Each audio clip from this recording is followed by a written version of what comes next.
So the Ringer.com has their concurrent top 125 players in the NBA ranking, and I'm going to be reacting to their top 125 lists today. So what is going on, everybody? How is everybody doing? Yeah, we get 25 bonus players in a normal top 100 ranking. This is from the Ringer.com. This is basically who is the best in making an immediate impact to their team right now. This isn't really taking past consideration, and it's really right now, March 27, 2023. This was last updated around mid-March time. March 14th to be exact. So yeah, we're basically going to go 125 to 1 and see if I agree or disagree with any of these. And in any ranking video, I'm not going to nitpick. I'm not going to split hairs here. Making a top 125 list is like extremely hard, and you're not going to please everybody. Everybody's going to have like a tiny little gripe with it. So yeah, we'll just get into it. Starting at 125, we have Markelle Fultz. Funny enough, I would say Markelle Fultz is better than D'Angelo Russell right now. Call me crazy, but yeah, I would even say that both D'Lo and Fultz could be better than Jalen Green, who they have at 123. But I kind of can see that reasoning. It's a shame that Jalen Green is this far down, but he has not really been dealt like the best hand. He did not inherit the best situation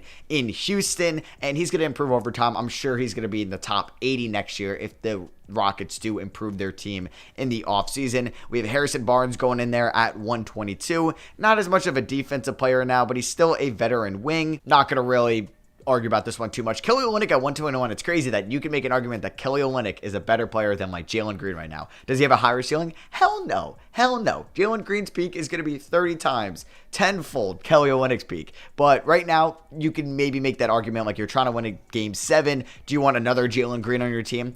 Someone that's going to be kind of score first, or do you want somebody that could maybe be a big that could space the floor, be a little bit better on defense, and doesn't need the ball in his hands? That's going to be what Kelly Olynyk is for you. At 120, they have Gary Trent Jr. 119, Benedict Mathurin. Okay, we got Benedict Mathurin at 119, Lou Dort at 118. That seems fairly low just because of what Lou Dort brings for you on the defensive end. But hey, the NBA just might be extremely talented that Lou Dort comes in at 118. 117, Jordan Poole. That seems low. I know Poole hasn't had the greatest season, and his value is definitely taking a step back this year.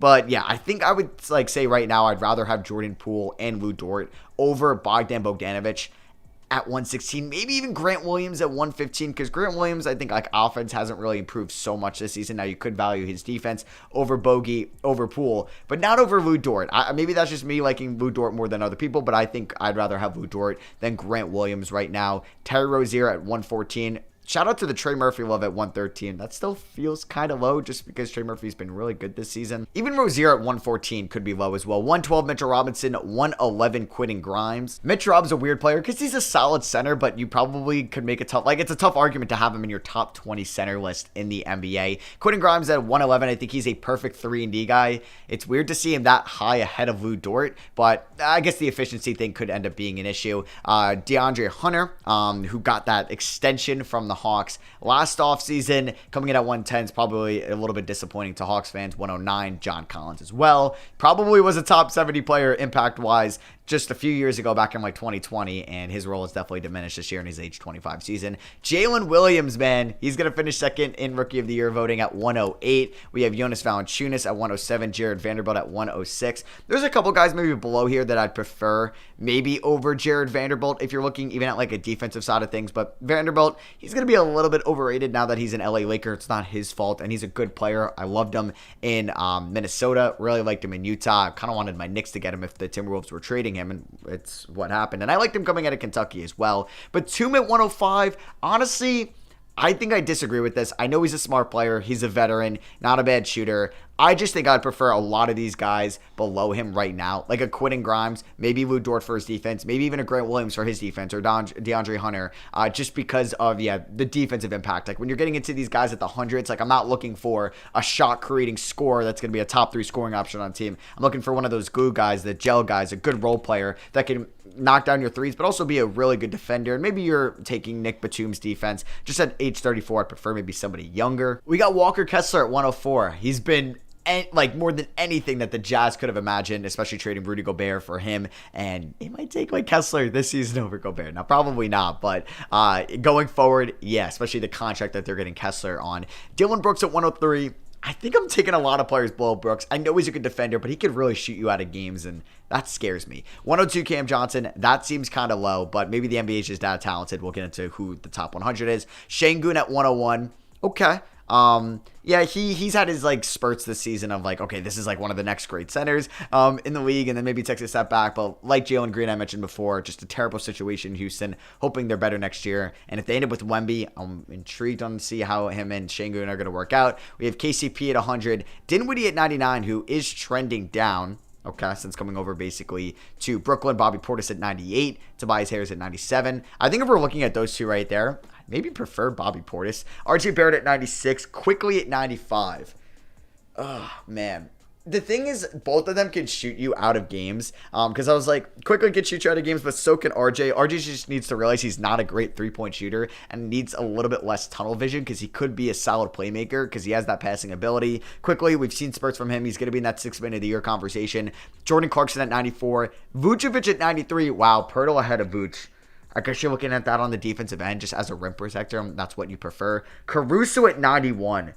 That defense, man. Yeah, is he better than everybody here?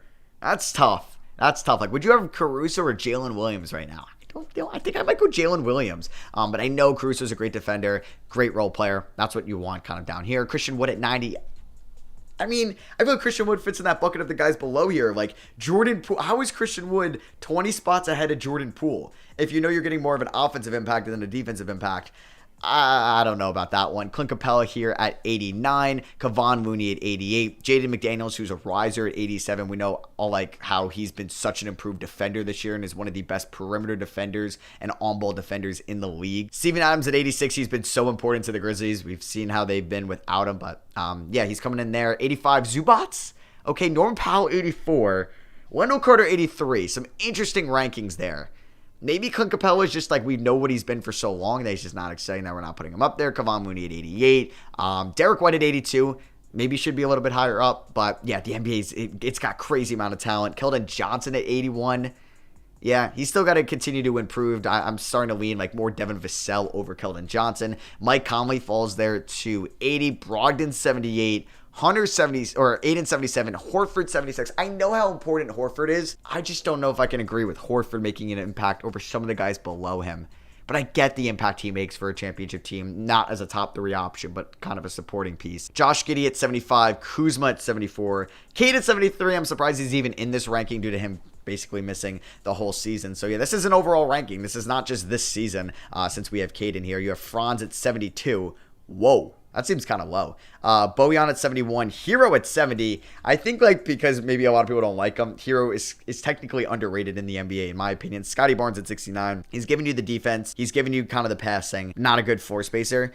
Kevin Huerter, elite 3-point shooter. I'm surprised Paolo's this high. Because Paolo's been a little bit inefficient, at least in 2023 since the calendar year, or in the calendar year, that I don't know if he should be this high at 67. I think like Josh Giddey should be higher than Paolo Banchero, in my opinion. CJ McCollum here at 66. Yeah, it's crazy how he's fallen. Maxey at 65, Van Vliet at 64. You could make an argument for Maxey over Van Vliet, but I'm happy with the Anthony Simons love. You got Marcus Smart there at 62, the reigning DPOY, not going to win it this year. Porter Jr. at 61, Claxton at 60. Miles Turner 1 spot ahead of him. I'm glad that they have the respect for Kristaps Porzingis there at 58. OG at 57. Okay, he's been dropping a little bit. I think Time Lord, is there a little Celtics bias in here? Should he be this high at 56? I know how good of a rim protector he is when he's on the floor, but he does get injured kind of often. Look at this jersey swap on Jeremy Grant. There's some guys below Robert Williams. Like, I guess if you're building around a team, like you probably prefer Robert Williams over KP, but Miles Turner, I don't know. He can get at least a little bit more offensive versatility. Levine at 54. Lopez at 53. That seems kind of low the way he's been playing this season. I'm taking Lopez over a lot of centers, but I'm glad they at least have Lopez ahead of Robert Williams and Turner and Claxton because he's definitely been an incredible defender and like just completely changed his career around since coming to Milwaukee a few years ago. Wiggins at 52. Gordon at 51. Gobert at 50. You can make even an argument for Brook Lopez over Rudy Gobert. Clay at 49, Murray at 48, Beal at 47, just guys that are going to give you buckets. Like Clay definitely used to, like Beal has not been a good defender for a while. Murray really either. And then Clay, yes, but he's had his injury concerns this year. Murray at 46, he's been an underrated guy, I think, this year. I think he's been like the least of the Hawks problems, and I like DeJounte Murray a lot. I think he's still on his way to a big payday. Draymond at 45, Bridges at 44, some really good defensive players, and we've seen the offensive step Bridges has taken as kind of like a number one in Brooklyn since the Kevin Durant trade. Chris Paul at 43, does that seem kind of high? Maybe. LaMelo at 42, Middleton at 41, Bane at 40, okay. Brandon Ingram at 39, he's been dropping. Now, Ingram, yeah, he's a guy that I thought is maybe going to take a higher step. He was an all-star a few seasons ago, and he's had his injury concerns as well. I thought he was going to maybe lead the Pelicans to like a sure and play off spot and be better than Zion this year. That hasn't been the case. Allen and Mobley at 30 and 37. Does Mobley seem kind of high? Mobley's been great, and he's definitely like that top guy from that 2021 class. Would he go number one in a redraft? I still think Cade, because of the potential he has as a playmaking transcendent point guard, but he's been hurt this year. Mobley's definitely number two, if not number one, I think, over Green, over Giddey, over Scotty Barnes. 37, though, seems a little bit high. Would you rather have Evan Mobley or Brook Lopez right now? Like, just, like, playoff series right now? I don't know. That's a tough one. Even Brook Lopez over Jared Allen right now. But, yeah, if you're looking at contract, age, and potential, I'm taking Evan Mobley, of course. We have Jaren Jackson Jr. at 36. He might win Depoy or finish number 2. Cat at 35. Brunson ahead of Cat. Okay, that's interesting. I'm a Knicks fan, and I think that might be a little bit too much. But yeah, Cat has been hurt for most of the year, and this was last updated March 14th when I don't even think Cat was back yet then. We have DeRozan at 33, Drew at 32. Okay, I don't agree with Randall in front of Drew. I know, I don't want to split hairs there, but I know, I'm such a Randall hater, and he's on my favorite team. It's just, he's never going to be, like, a leader. I feel like Holiday's a better leader. He's a much better defender than I think Randall's an offensive player. Randall's funny because, like, he's a great offensive player, but when you watch him play, you're like, this guy should not be good, and he's just good. We have Fox at 30. Love that. Garland in front of Fox. I don't know if I'm there yet. I think I would even have Fox in front of Lauri Markkanen, who they have at 28. The Ant-Man at 27. Kyrie at 26, behind Trae Young. That's a debate. I might have to put that a poll up on my community tab because I wonder what people are going to side with. I feel like most people would side with Kyrie, but Trae over Kyrie. I mean, Trae's had a great statistical season. Don't get me wrong. Bam at 24. Love that. Halliburton at 23. Ahead of Kyrie, ahead of Trae Young, ahead of the Ant-Man, ahead of De'Aaron Fox. I mean, Halliburton has been great. Siakam at 22. Brown behind Sabonis and Zion. I don't agree with that whatsoever. I feel like there was a tad bit like hype on the Boston players in this, and I think they're disrespecting Jaylen Brown here. I think he should be higher than Sabonis. I think he should be higher than Zion from what we've seen from Zion in the very small sample size. I think Jaylen Brown's maybe been better than Paul George the last 2 seasons. I don't know about that. Okay, so we have Jimmy at 17. We have Harden at 16. Ja leading off the top 15. Does that seem kind of low for Ja? I mean, Harden, Butler, George, it's a debate there, but I'm fine with Harden being the top one there. He's been great for Philly this year. Mitchell at 14, AD at 13 with kind of his injury concerns as well there. I'm surprised to see like Shea in front of AD.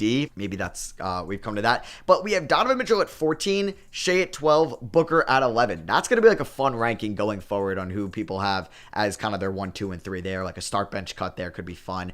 We have LeBron at 10, Lillard at 9. Okay. And then Kawhi at 8. I mean, like, when healthy, do you prefer LeBron or Kawhi right now? It's tough. It's tough because you're still getting, like, amazing two-way play from Kawhi. You're getting elite shooting from Dame. And you're kind of still getting, like, all-around offensive play from LeBron. But he's had his injury concerns. So is Kawhi. And Lillard hasn't catapulted the Blazers, unfortunately. Like, it seems like some of these other teams are doing a little bit more with the worst, like, supporting cast. But, I mean, like, Kawhi, definitely has a good supporting cast. Like, he has Paul George and like a really deep roster, and LeBron does have AD, so don't get me wrong, I'm not trying to hate on Damian Lillard. I'm fine with him at 9. Tatum at 7 and Embiid at 6. Okay, the way Embiid's playing right now, this is tough, and Tatum at 7 is just crazy because he's been so good. KD at 5, Curry at 4. Yeah, I'm okay with Curry being ahead of KD. Yeah, Luka at 3, Giannis at 2, Jokic at 1. I'm putting Giannis in front of Luka, or excuse me, Jokic. I still think he's the best player in the NBA. Regular season playoffs, I'm taking Giannis's two-way play because I think he's not as obviously versatile as Jokic and kind of all around and balanced. And look at the cut on Jokic's head in this picture. But yeah, I think just the two-way play. I'm still Giannis is like the number one guy in the league. I'm surprised to see Luka ahead of Embiid, but I guess like Luka has taken the Mavericks to a conference final, something Embiid hasn't done for Philly yet. But if we're just going right now, I think it's like Giannis 1, and then you pick Jokic or Embiid at 2 and 3, and then you probably have like Curry, KD, then Luka. I don't know. It's so tough to rank those guys because you want to have Luka higher, you want to have KD higher, you want to have Tatum higher as well. So let me know what you guys think of this ranking down below. Do you think it was actually not too bad, or do you think it was pretty flawed in a sense of just making a top 125? Like I said, it's extremely tough to do. I don't want to hate on it. It's very hard to do. I know if I make my top 125, these writers would have a lot to disagree with. So it's pretty much subjective in that point when you're ranking some of these guys. So let me know what you guys think down below. Drop a like if you did enjoy, and I'll catch you on the next one. Peace.